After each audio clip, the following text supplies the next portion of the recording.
our last case, United States versus McDowell. Mr. Waters, whenever you're ready.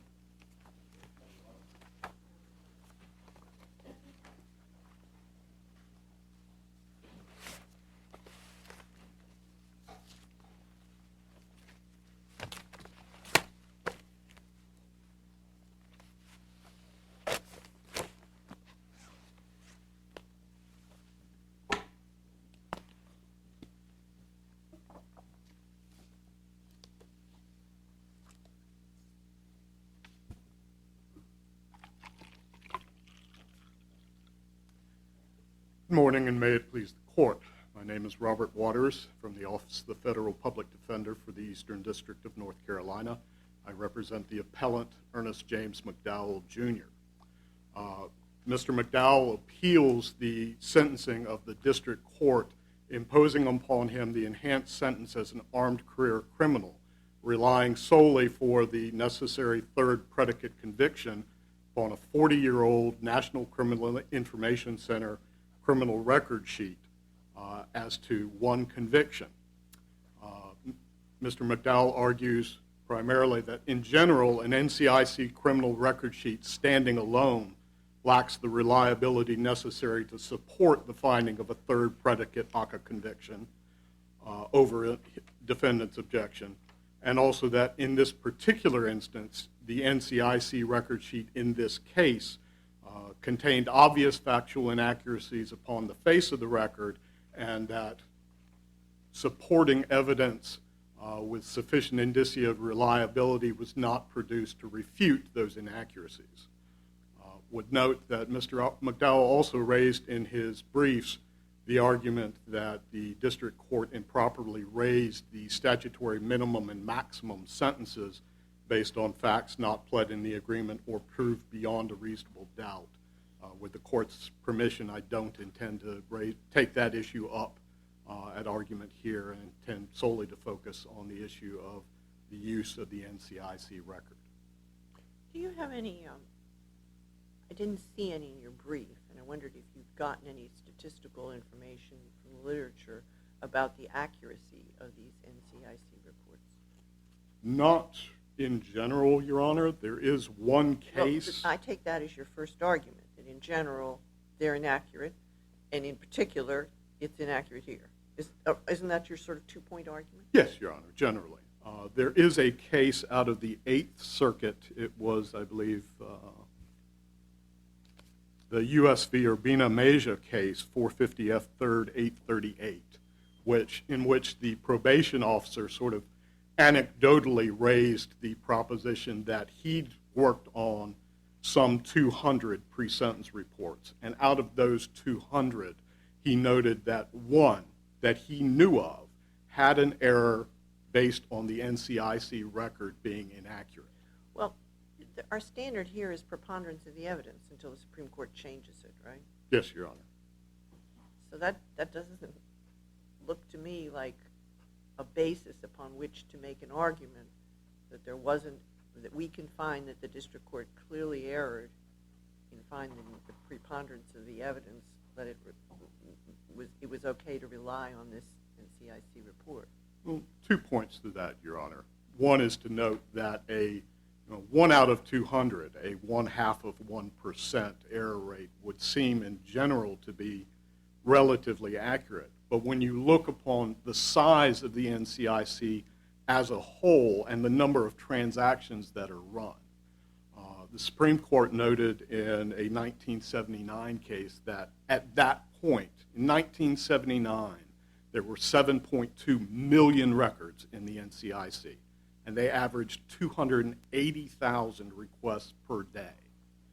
According to the FBI website, and the FBI is the agency that administers the National Criminal Information Center, as of fiscal year 2011, there were almost 12 million records, 11.7 million, in the NCIC's 21 databases.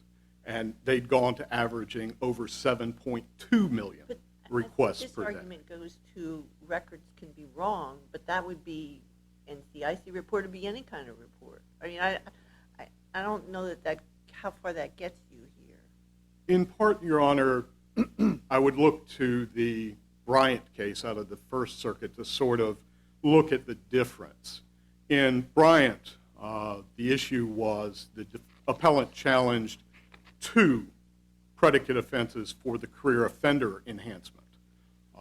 He raised initially the argument that only a Shepard document, a certified court judgment or equivalent, should be used as the standard to prove the existence of a prior conviction. The First Circuit rejected that argument, as did this court in the first appeal in this case. Well, you all stipulated that these records were destroyed, the court records. The government, I believe, stated that the original court records, yes, were destroyed. Court records here in the New York court don't exist. They've been destroyed back, 1971 or something, when this offense occurred. At some point, but after 1971. The records no longer exist. The only record that they produce is this NCIC report. Yes, Your Honor. And it has the name Michael McDowell on it, doesn't it?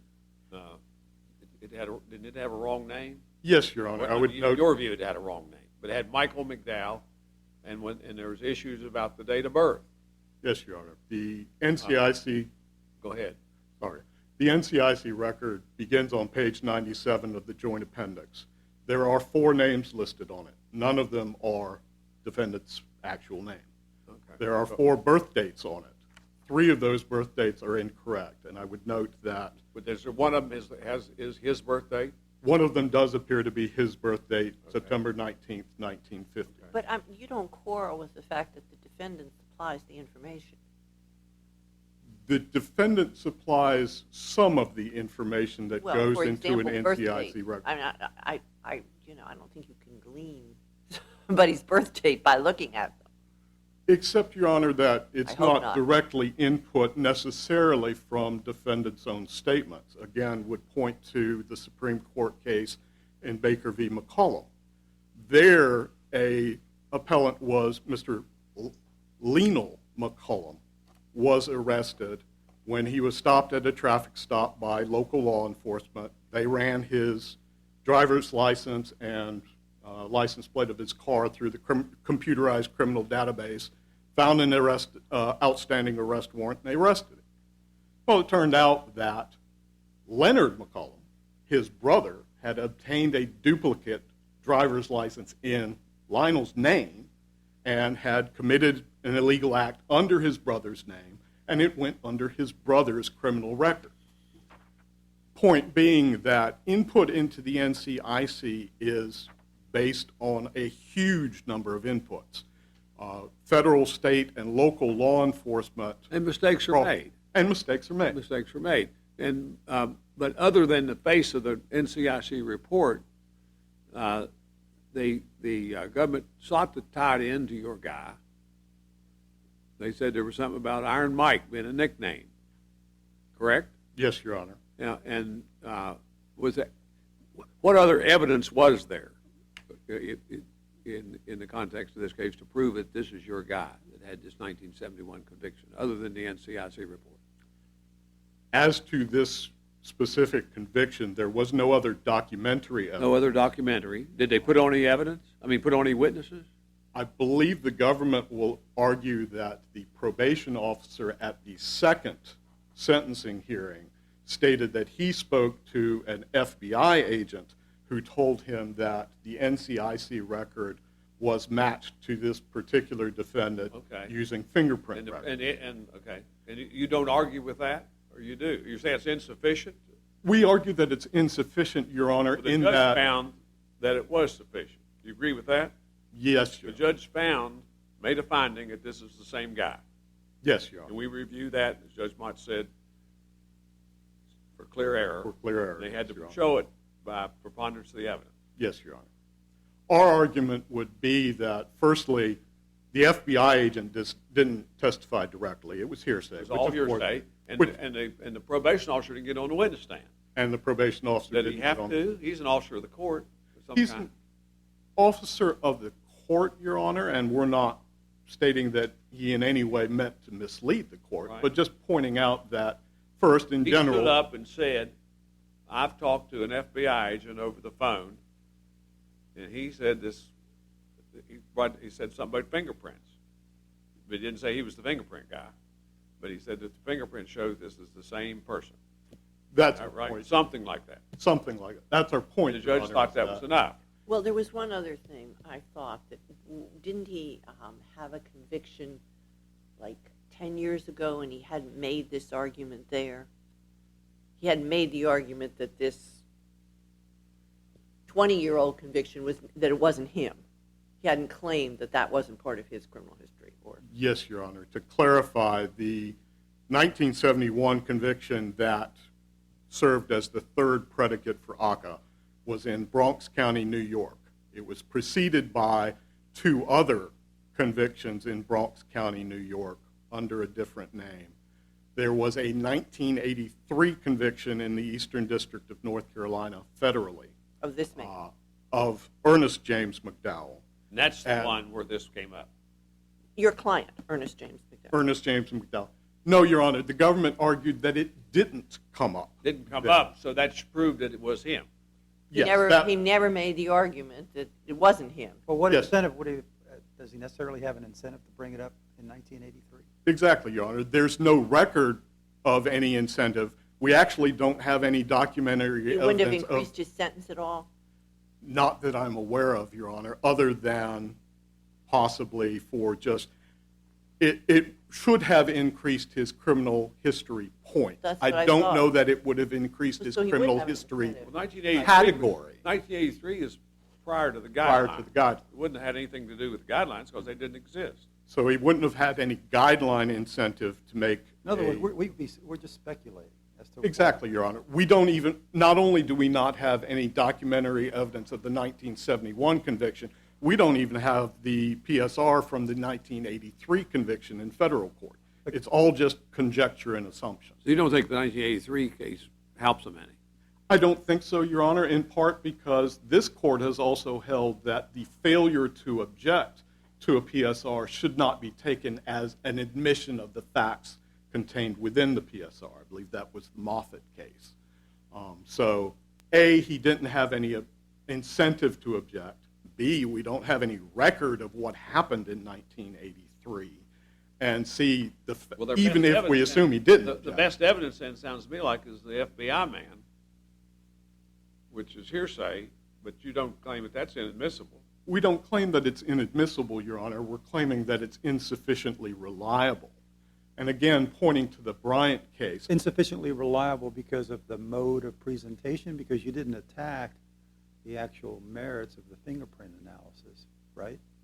both because of the mode of presentation being hearsay, which is generally considered unreliable, and because of what was actually said. According to the probation officer, the statement that the FBI agent made to him, we believe, is most fairly summed up as generally NCIC records use fingerprints. It doesn't say whether anyone, it certainly doesn't say whether that agent, but really doesn't say that anyone specifically checked Ernest James McDowell's fingerprint 10 card from this case to the fingerprint 10 card for Michael McDowell from 1971 and said, these two people are the same people. This criminal conviction is fairly attributed to this person. And again, pointing to the Bryant case, the First Circuit in Bryant didn't say it has to be a certified court judgment. It specifically said it doesn't have to be a certified court judgment. It doesn't have to be a Shepard document.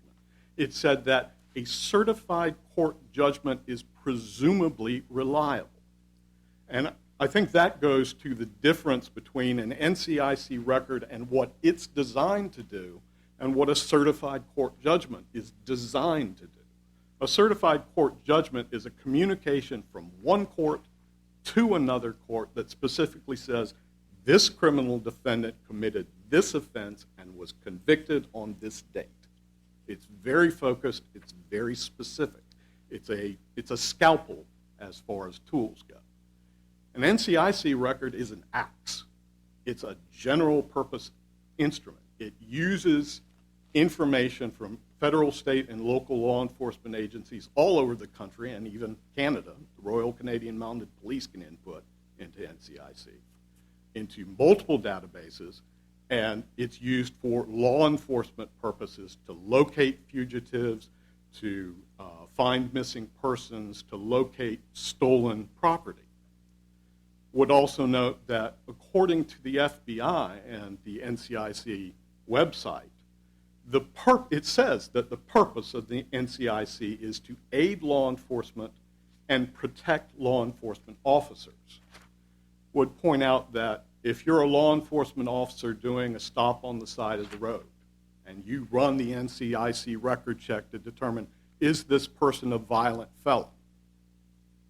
In terms of officer safety, you're going to want that report to be over-inclusive if it airs at all, not under-inclusive. I believe I'm about out of time unless there are any questions. Thank you very much. Thank you. Ms. Maybark?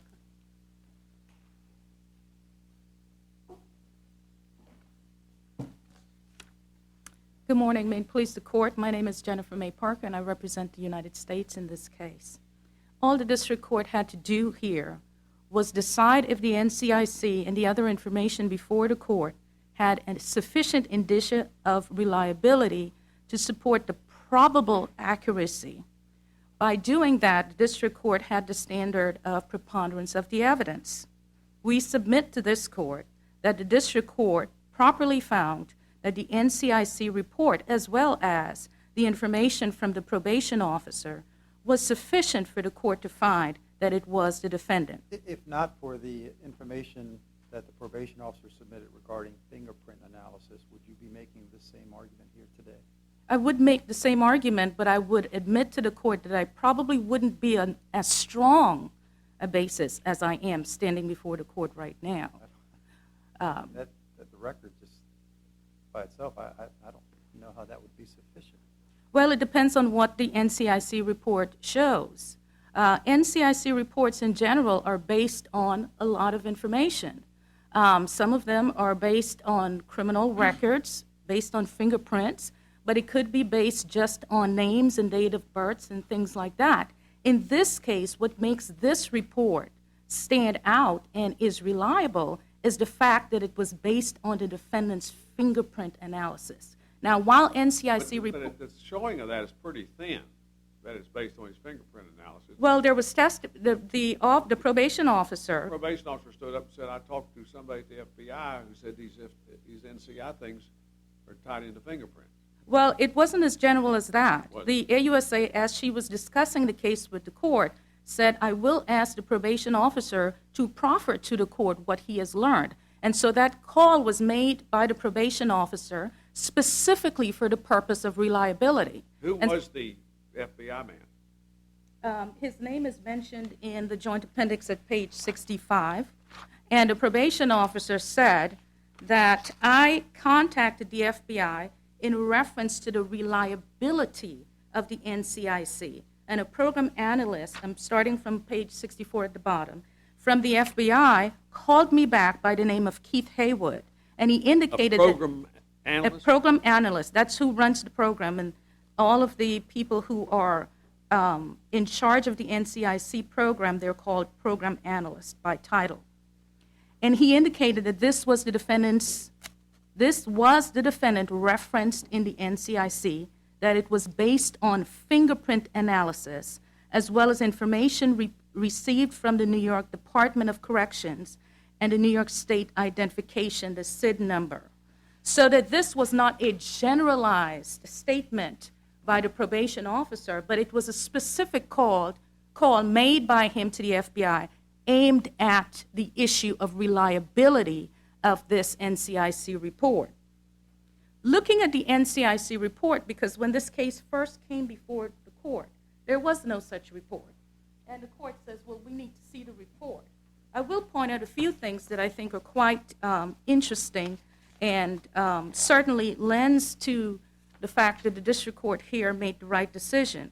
In the 3 arrests that the defendant had in the Bronx County in the 70s, it started in June 30th of 1970. He was convicted then of a misdemeanor. I'm looking at page 98 of the joint appendix.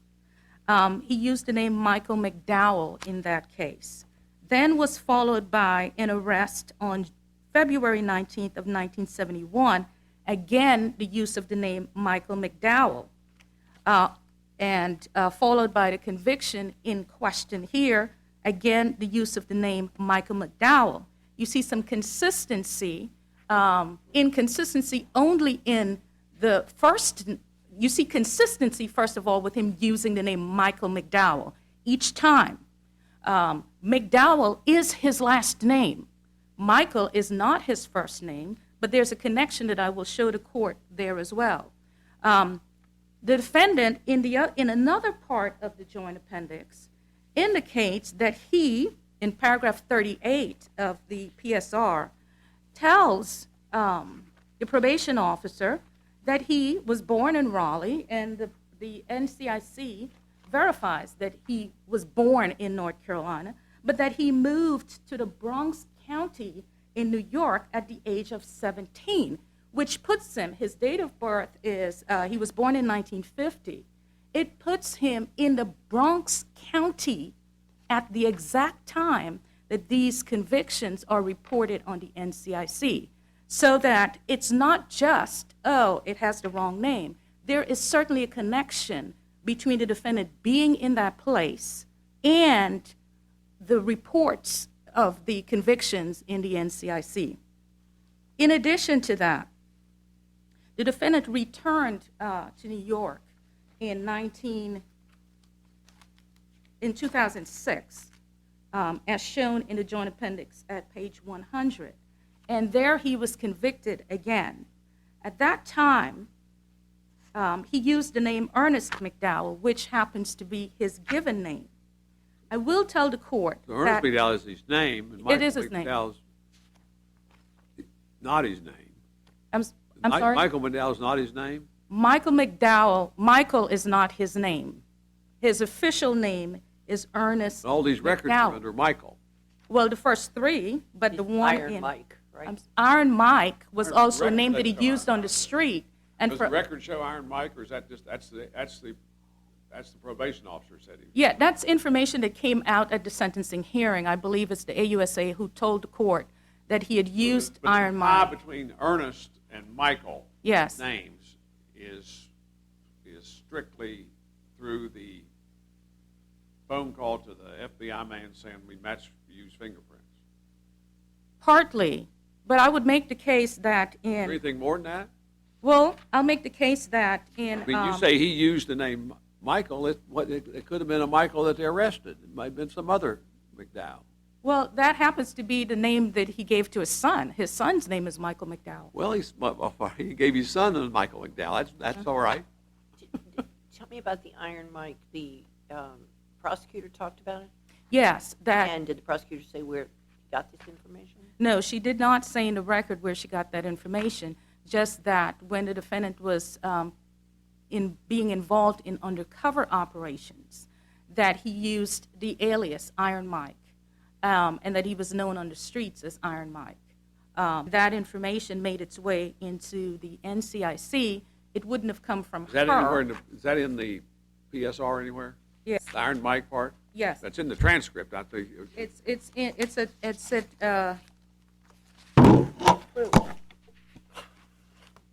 It's at page 103 of the joint appendix Okay. in the PSR.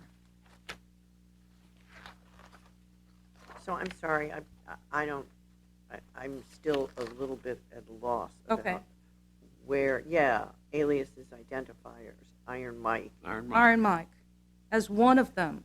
right. He also used the name James Griffin and Mike McDowell as opposed to Michael McDowell. And then Ernest J. McDowell, which is his given name. But I also wanted to make the point that when he returned to New York, based on the NCIC, in 2006 and was convicted there, he used the name Ernest McDowell. And he was arrested for possession of a controlled substance, which is a felony, which would have necessitated him being fingerprinted. So the idea that this is a 40-year-old record is not exactly true. This is a 40-year-old conviction. It's not a 40-year-old record. Because the fingerprints were to the Ernest McDowell, and they're more recent. That's your point, right? Yes, but the fingerprints were taken of the Ernest McDowell who was arrested in 2006. Those fingerprints were fed into the same system, and that fingerprints match the fingerprint of the Michael McDowell from the early 70s. And so even... No testimony to that effect. That's the inference that you draw from the brief statement made by the probation officer to the judge. Yes, and it is a reasonable inference because that's how fingerprints are Might be a matched. reasonable inference, but there's no evidence that was in there. The probation officer didn't articulate it as well as you did. He just said the FBI man uses fingerprints. Well, the probation officer wasn't asked the questions that I'm being asked and probably wasn't in a position to make sure that it is articulated in this way. Nevertheless, He wasn't questioned at all, was he? well, he made a Stood up and statement. made a statement. He made a He statement. didn't get on the witness stand. He stood up and spoke. Well, okay. He made a statement twice. He made the statement once when the court asked when the AUSA proffered him to the court, but he reiterated that statement when the court asked a question about the defendant's birth date. And I'll point the court to pages 66 at the bottom of the joint appendix. Starting there, the court asked a question because there needed to be some clarification. And then the probation officer said this: the way the information in the NCIC is entered, it's when the arresting agent charges a defendant. Therefore, the defendant gives the arresting agent certain types of information, including the name or the date of birth. However, that's not the case with fingerprints. You can't fake fingerprints. Fingerprints are fingerprints. They are what they are. And that's the reason why this report is very reliable here, because we have the defendant's fingerprints, something he is unable to alter, matching him to the Michael McDowell that was in Bronx County in the early 70s. And therefore, the district And court... then the probation officer, Yes. the district court gives the defendant's lawyer, I think it's the defendant's lawyer, an opportunity to question the probation officer. Correct. And there was no evidence put forward at that point that the information given by the probation officer based on the fingerprints or anything else that had been said in the hearing thus far was unreliable. The defendant's counsel at that time simply said, I just don't think this is enough, said something about fingerprints are being called into question at this point. Do you think this evidence would establish the prior conviction beyond a reasonable doubt? I think that it probably, you would probably need more. I think the standard here is what really works for us. Yes, I understand that. But of course, the Supreme Court's told us Yes, there are 5 votes to change the standard. yes. Okay, I appreciate your candor.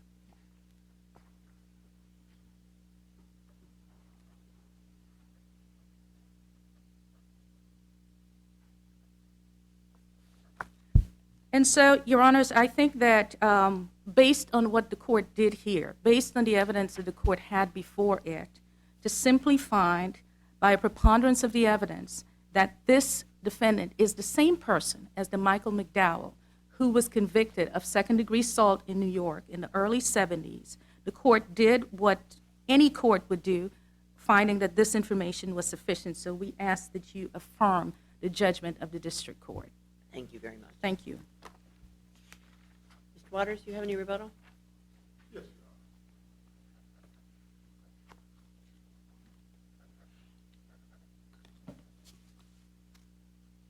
Your Honors, appellant acknowledges that if we did have direct evidence from the FBI agent, for example, or elsewhere, that there was a one-to-one fingerprint match of Ernest James McDowell Jr. in 2006, or 2010 in this case, and Michael McDowell from 1971, that would certainly be evidence that sufficient to show by a preponderance that Ernest James McDowell committed the crime charged Michael McDowell in 1971. The point is, we don't have that direct evidence.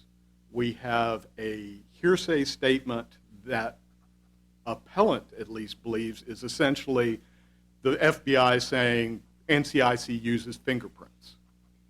We also have the probation officer acknowledging a couple of pages later in the transcript that if Mr. McDowell had given a false name to an arresting officer, that would go into the NCIC and be stored into criminal history as an alias.